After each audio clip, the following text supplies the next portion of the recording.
Sụt dây bông bồn ở này và cùng một căn video giúp muốn ngày này phải chạy một kia đấy lại ngày này ban đại học môn đấy tại họ ban đấy ban tạc môn khơi giảm nơi đàm nhân tí luôn ấy bụng sợ mình bị hình tí khơi ngày này bây giờ về tôi đấy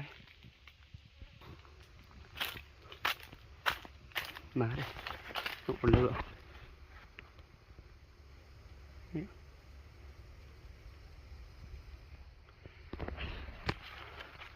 nó là một con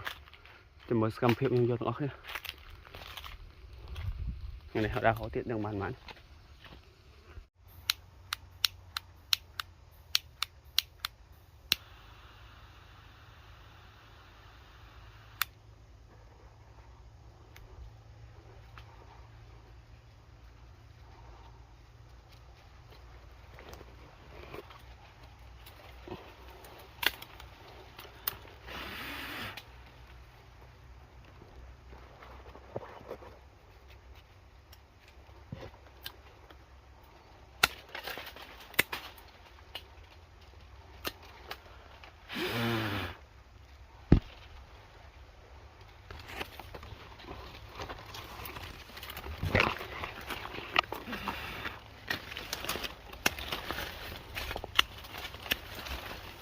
sạch trong một quả tặng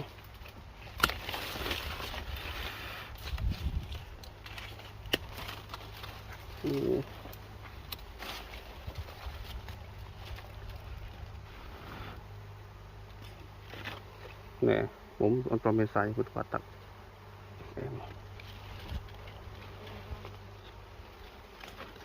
tối tay quả tặng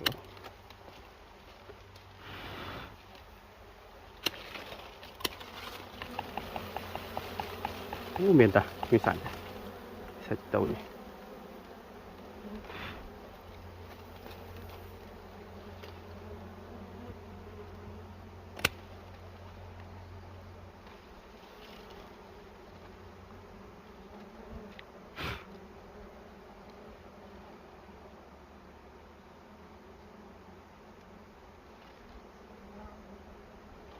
sạch tối với chơi gió này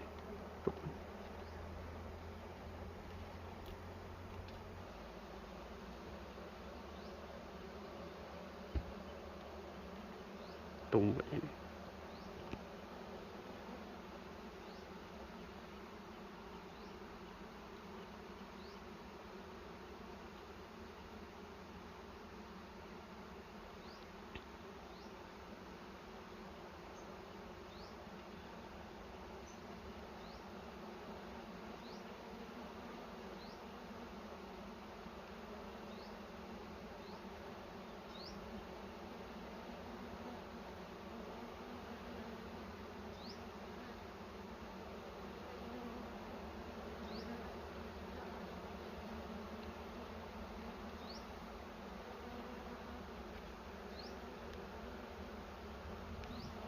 Là dân đòn với tia đấy nó đàm tì đây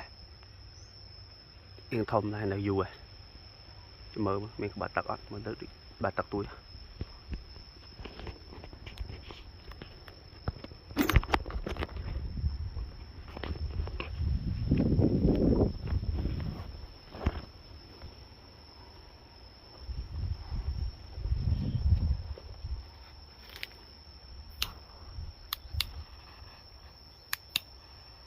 chọn về họ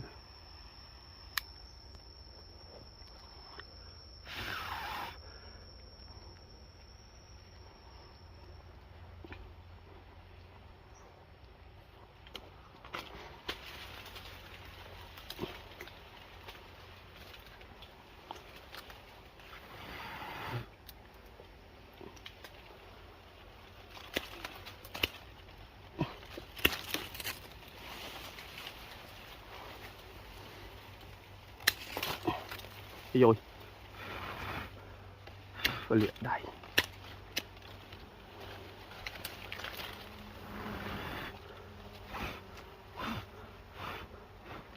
cho bắt cũng nơi dù có tục khai cho nằm thôi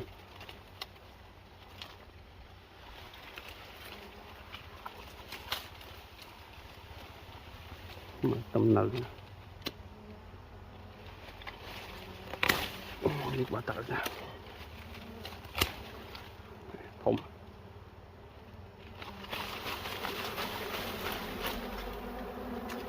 សាច់វាអស់ហើយសាច់ចាក់អស់ហើយ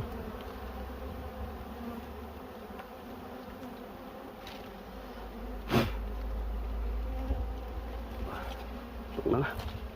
យកដល់ក្បាត់តាបងសាច់ចាស់ហើយ